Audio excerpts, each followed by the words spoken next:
damn thing from me. Smash. That's me and Jeff Goldblum. Like Hulk smash. Smash. Listen, now those seconds. Okay.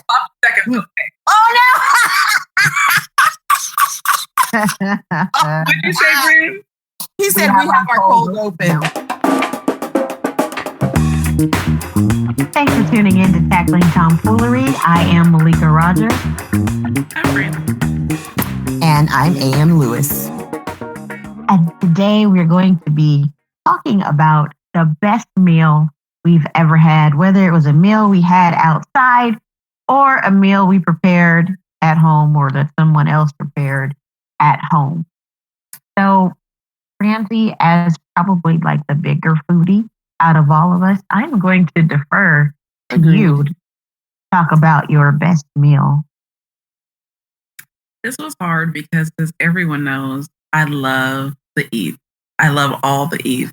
I love the food truck eats. I love all of them. But when I thought about from start to finish the best experience that I'd ever had, I narrow it down to when Jocelyn, who is my sister's lifelong friend, came out to visit us, and we went to Woodfire Grill, and that was at that time where Kevin Gillespie of Top Chef fame, I remember him from season 6, where he was, and we did the tasting menu, and it was from amuse-bouche to dessert, the most incredible series of courses I'd ever had. It was like magic unfolding every time they approached with the new courses. I chose the pescatarian option, which, of course makes sense. And they had an entirely different tasting menu. So we got to sort of the things of theirs that I could try. And it was the most glorious experience of my life. I mean, he's not there anymore. I haven't had a chance to go to his new place, but I kind of am reluctant because that was just so good. It was amazing. How was the ambiance in the restaurant? Like, what was the look of the restaurant? It was actually not, it was one of those places like, you're going to laugh, but when I was little, my favorite thing about it was that for us, we were not fine diners out. Not like you guys. I know you and your mom always went really nice places, but we went places that, we could afford, and you kind of looked at this so-and-so, and you just tried to make sure that it was within the price range. But I remember when we would go to Black Angus, my favorite thing about it was that it was like kind of understated. It was like a, yes, homey sort of feel. And that's kind of how it was if Black Angus were a amazing restaurant, because it was very sort of like woody inside, but bright and sunny, not, dim or dark. And they sat us at actually or just it being the three of us, because there weren't a whole lot of people there, and it was in kind of a reserved little back space. So it was intimate, not a huge restaurant, but very normal feeling. It didn't feel like, you're on this meal. It was very, kind of woody, kind of sunny, with understated decor. I hear it. It sounds like good food. Oh, it was so good. Like, I was trying to remember and recreate the meal. Do that. I remember pieces of it, and I don't even remember the feeling of being there and being surprised every time, because with the tasting menu, you don't exactly know how. But it was great. So it was the best experience, I'll say. I'm jealous that you went to a Top Chef restaurant, because that's on my list of things to do. And of course, there are never any Top Chefs working out of Sacramento. I could go to the city, I'm sure, but I just haven't done it as of yet. So I can only imagine, just by nature of that, how amazing that must have been. I'm jelly. I'm peanut butter.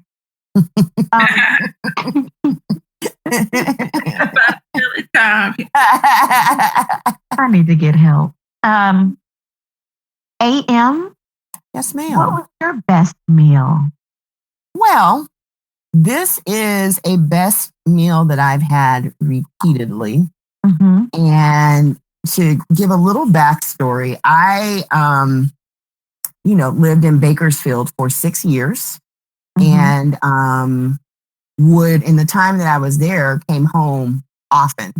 And when we first moved there, my then husband and I, we moved back there from Kansas. So I'd been away from home, and Germany before that, and Colorado Springs before that. So I'd been away for a while. So a 4-something hour drive to be home was amazing. I went home probably once a month. And when we first moved back, it was before I had my daughter, who then promptly booted me out of my prime position for asking for all manner of things from my mom. So when I first came back, I would tell her, okay, I'm going to come home for the weekend. And I would ask her to make something that I could only get from home. And I think the first time I went home, I asked her to make red beans and rice. I love beans and rice as a meal. And, my mom's from Mississippi but close to Louisiana. So there's kind of a little bit, I think, of cross-pollination.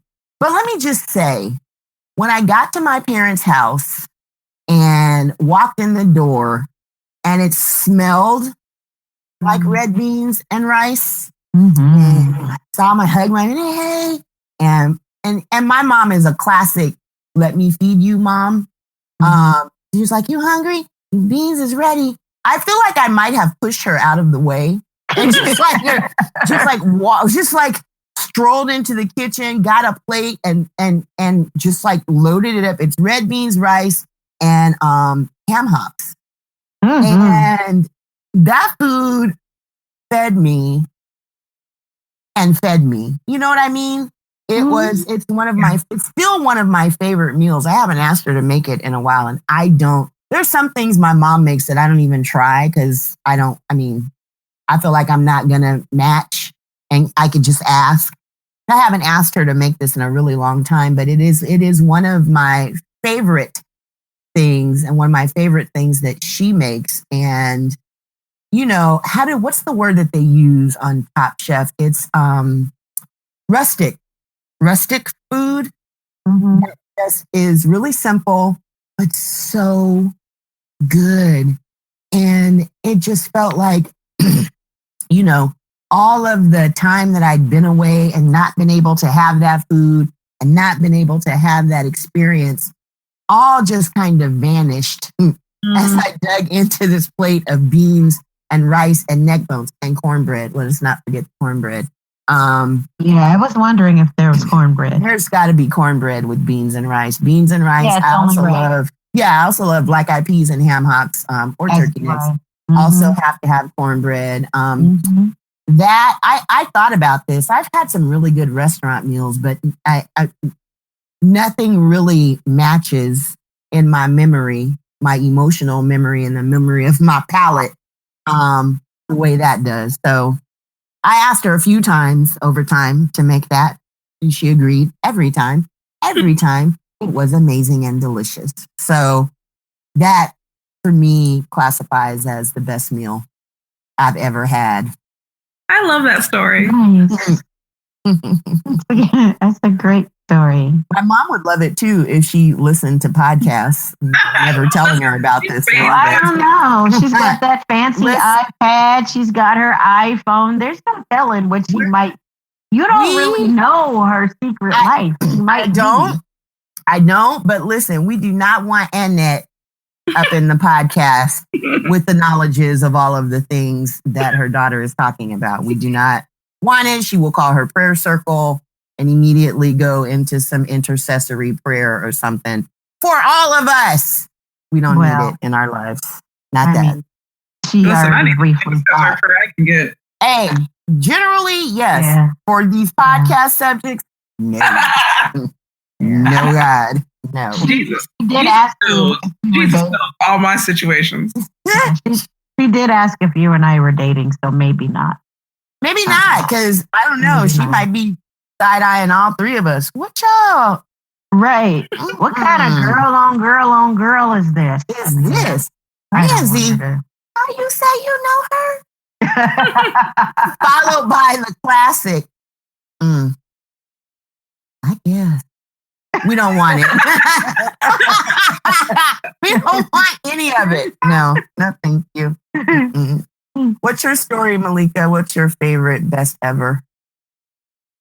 Well, it's hard to say. I picked a thing I ate that was super delicious that I look fondly on, although I don't know if it's exactly the best meal I've ever had. I don't know if there is just one because there are different things that sort of fit into that category for me for different reasons. Like you were talking about sort of the nostalgia of eating your mom's cooking. And I kind of feel that way about certain things my mom made. And I even feel that way about certain things I make. And then there's, like greasy spoon food that touches your soul. It's good for your spirit and all that. And then there's been like fine dining food, amazing. And then there were 7 courses of it and all of that. So it was kind of difficult for me to pick a particular best meal. But I did pick one that I look on fondly. I actually had this meal with Francie when I was visiting her a few years ago. Francie, I don't remember the name of this burger joint we went to. We went to some burger joint. I think it was in Little 5 Points. Is that what it is called? Little 5 Points? Oh, with your cousin? Nope. It was just the two of us. And it was some burger spot. And I don't know. I don't have a clue what it's called. But I will tell you all, what I had there was the chorizo burger. Oh, flip! It's another Top Chef place, Richard Blaze's place. Okay. That is the name of it. We went there. I had a chorizo burger. It had an over medium egg on it. It had the manchego cheese on it. And then it had like an onion ring on it. And I don't even really usually like onion rings. And then it had onion rings on the side, which again, I don't really like onion rings. But all their fries were like cooked in beef fat. I don't eat beef. But the onion rings had the buttermilk batter. Those onion rings were amazing. That burger tasted like magic. And then I washed it all down with some bourbon and it had some kind of hint of orange to it. All I know is that I left there feeling satiated and like my world was all the way right because I ate that burger. I felt like maybe I'd gained about 3 pounds because my pants were trying to tell my business around the waistline. But it was delicious. It was delicious. And I think about it often, and not too long after I got home, I was like, well, I don't know what exactly was in this burger, but I do know where to get some chorizo and some of this cheese. And I got some eggs. And so I tried to make it at home. And what I made was good, but it didn't taste like that. But so, it was delicious. And yeah.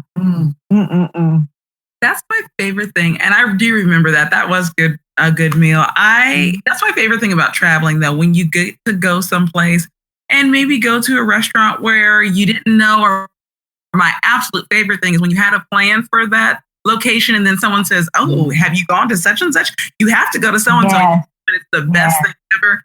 That is, and there are so many memories that I associate with food. That's like I used to tell my kids when I was a teacher, I didn't get this way by looking.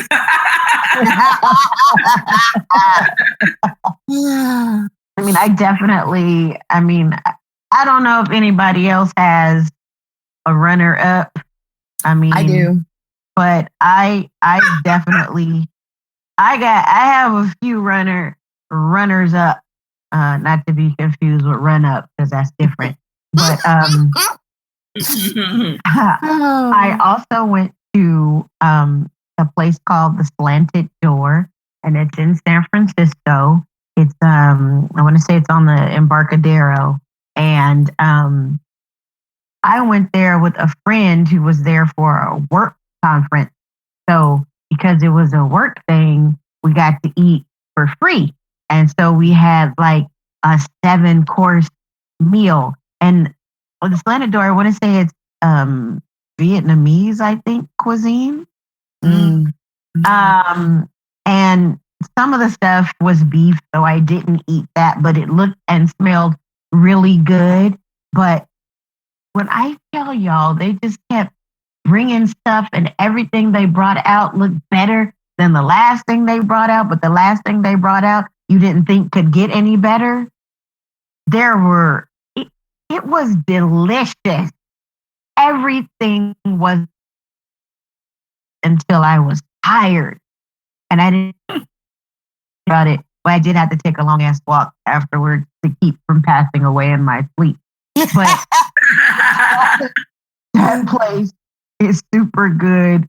And of course, we're going to give links. I'm glad Francie remembers where the hell we went because I couldn't. But we will include links. And so, wherever you are, you can at least try to hit up some of these spots. But that's my runner up. That was more like even, I'd say on the fine dining end. It was like a trendy kind of place. You put on your decent clothes. You don't have to wear a tux or anything, but you get lightweight cute to go there. And the only thing I didn't like was it was a community sink to wash your hands, and I didn't like feeling like I was at a trough after I had a 7-course meal. I didn't like that. But otherwise, it was super dope, nice looking place, awesome location, delicious food. Planet Door. I'm going to raise the drink I have in my hand to that shit because it was amazing. Nice.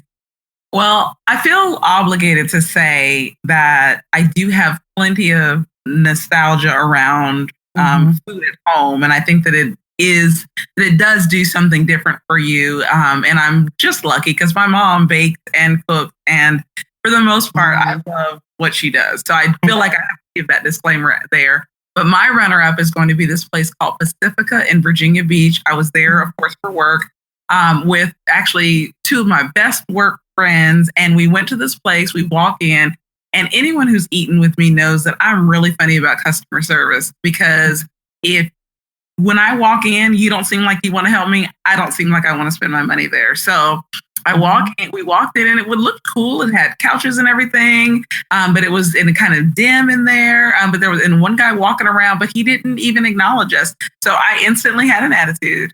And so then finally I said to him, hey, can we just sit anywhere? He's like, yeah, sit down. So then they had 2 pages of cocktail menu, which... Oh, yes, indeed. I like this, I like this, I like this. What would you recommend? And he's like, oh, how about a dark and stormy? The only thing probably on those 2 pages that could be replicated somewhere else. So it's like, dude, you are the worst. And you should have asked the bartender. I had an attitude and I didn't order a drink. Hey, fellow tacklers. We thank you so much for listening to our show. If you're interested in supporting us, we would be ever so grateful. You can donate to the Tackling Tomfoolery podcast at patreon.com/Tackling Tomfoolery. However, the food was so good, and they have a drink called the Holy Vesper, which will make you a believer if you're not one. The food was so good. They have tapas. You eat short ribs. My friends loved them.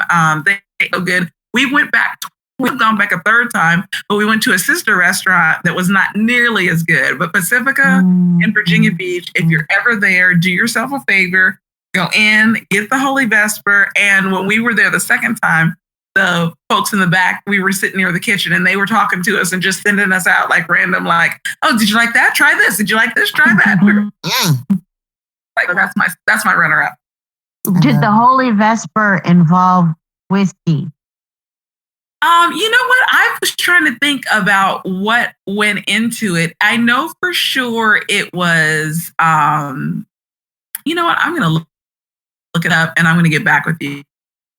Yeah. Because their menu is pretty good. So I'll come back. Okay. So my runner up is going to split off. Okay. So, oh boy. 2 of the places come from one experience, and it's when we went to the what was it called? The whiskey and spirits shindig at the Cracker.